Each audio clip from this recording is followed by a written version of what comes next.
যশোরে খাদিজা খাতুন ওরফে মিতু কর্মকারের লাশ উদ্ধার করেছে পুলিশ। বুধবার দেওড়া ইউনিয়নের মঠবাড়িয়া বুকভরা বাউল থেকে এই লাশ উদ্ধার করা হয়। ওই নারীকে তার সাবেক স্বামী তন্ময় ভদ্র ওরফে নীলাই শ্বাসরোধ করে হত্যা করেছে বলে অভিযোগ উঠেছে। জেলা গোয়েন্দা ডিবি পুলিশ ঘটনার সাথে জড়িত তন্ময় ভদ্র ওরফে নীলাইকে আটক করেছে। আটক তন্ময় ভদ্র ওরফে নীলয় সাতক্ষীরা জেলার কলারোয়া থানার দামোদর হেলাতলা গ্রামের বাসিন্দা। নিহত খাদিজা খাতুন সাতক্ষীরা জেলার তালা উপজেলার বাসিন্দা। জেলা গোয়েন্দা ডিবি পুলিশের ওসি রূপন কুমার সরকার বুধবার এক প্রেস বিজ্ঞপ্তিতে বলেন, গতকাল রাত 11টার সময় তাকে গলা টিপে হত্যা নিশ্চিত করে তার মোবাইলগুলো ভেঙে ফেলে রেখে চলে যায়।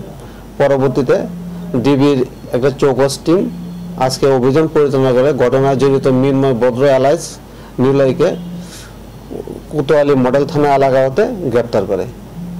আসামি প্রাথমিকভাবে ঘটনার সত্যতা স্বীকার করে।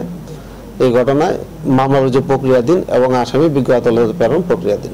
কেন হত্যা করলো?